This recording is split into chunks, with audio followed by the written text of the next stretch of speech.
Welcome to episode 28, Building the E1 Policy Pack, where we explore how policies form the written backbone of assurance. A well-constructed policy set defines the organization's intent, scope, and discipline, clarifying not only what must be done, but also why it matters. In the E1 framework, policies are evidence that security principles are documented, approved, and repeatable. They connect strategy with daily operations, translating goals into governance. Without them, controls may exist but lack accountability. With them, every safeguard has direction and consistency. Imagine policy as the foundation of a building. Each domain, access, or incident response rests on a solid layer of documented expectation. Creating the E1 policy pack is not an exercise in paperwork. It is an act of architecture, shaping how assurance holds together across people, process, and technology. A well-written scope statement defines what the policy covers and where its boundaries end. It should specify systems, data types, facilities, or functions that fall under its influence, along with any explicit exclusions. Applicability notes explain who must comply, employees, contractors, or partners, and any conditions that modify those obligations.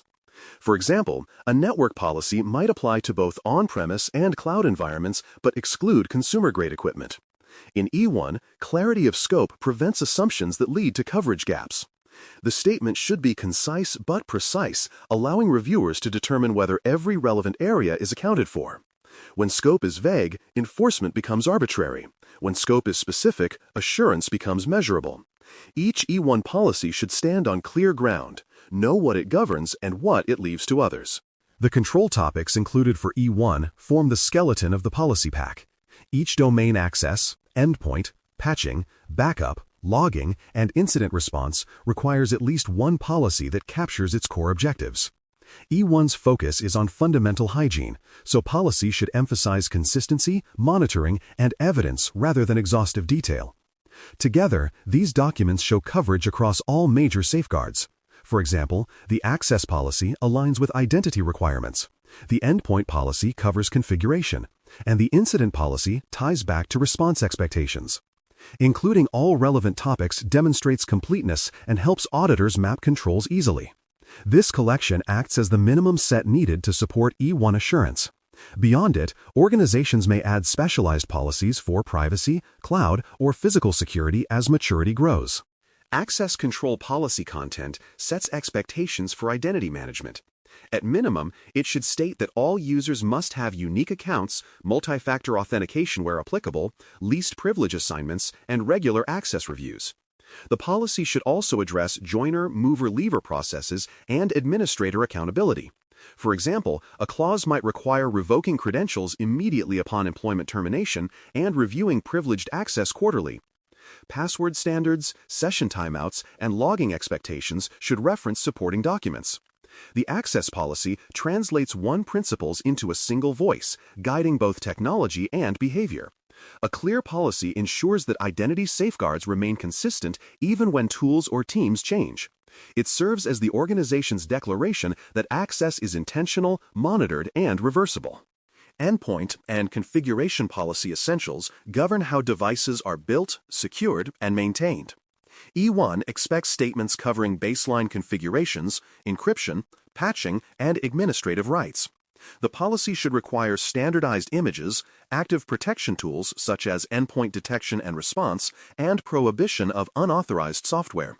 For example, it might specify that all company laptops use full disk encryption and automatically install approved updates.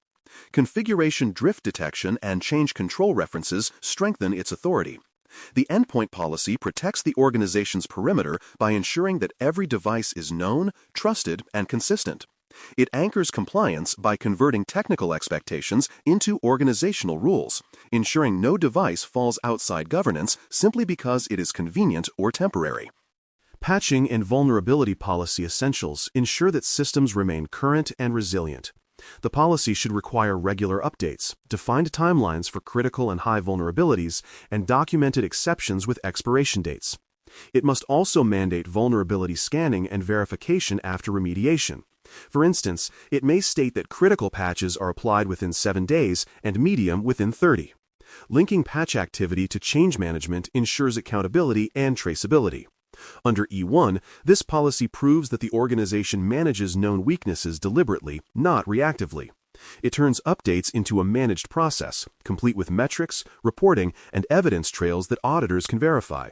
Clear language prevents disputes about priority or responsibility when vulnerabilities emerge. Backup and recovery policy essentials define how data and systems survive failure. E1 requires that organizations document backup frequency, retention, encryption, and testing expectations. The policy should commit to maintaining immutable or offline copies and specify recovery objectives, such as recovery time and recovery point. It might include statements about key management and restoration verification after major changes. For example, a quarterly test restore could confirm backup reliability. The purpose is to ensure business continuity through consistent, auditable practices. A well-defined policy proves that backups are intentional and tested, not ad hoc. It translates resilience into a measurable standard, reinforcing confidence that the organization can recover when events occur. Logging and monitoring policy essentials cover how activities are recorded, retained, and reviewed. E1 expects policies that define log sources, time synchronization, retention periods, and alerting responsibilities. The document should specify which systems produce logs, firewalls, endpoints, applications, and who reviews them. For instance, it might require daily review of high-severity alerts and quarterly audits of retention settings.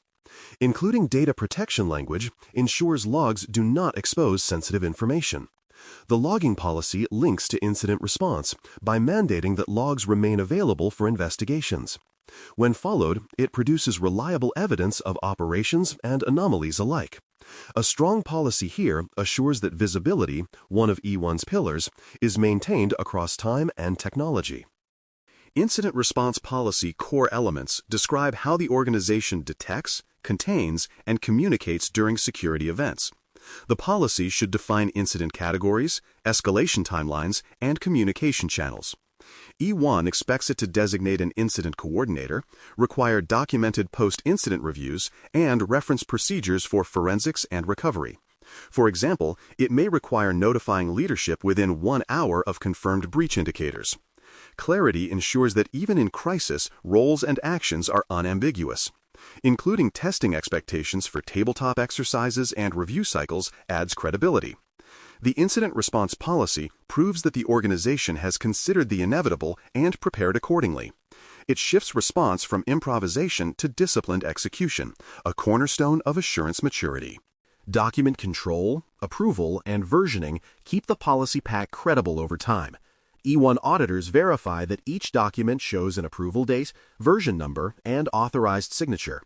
Policies should undergo scheduled review, typically annually or after significant changes, to ensure continued relevance. A document control table listing revisions and approvers establishes traceability. For example, if a policy was updated to include new cloud requirements, the record should show when and by whom. Central storage with controlled access prevents outdated versions from circulating. Consistent versioning demonstrates governance discipline. Decisions are recorded, not rewritten silently. This is how trust in documentation mirrors trust in systems. It is earned through transparency and control. Mapping policies to E1 requirements completes the assurance picture. Each policy should include a cross-reference table or appendix linking its sections to relevant E1 control categories. This mapping allows auditors and internal teams to verify coverage quickly and spot gaps. For instance, access policy items might align with identity and authentication controls, while the backup policy maps to resilience requirements.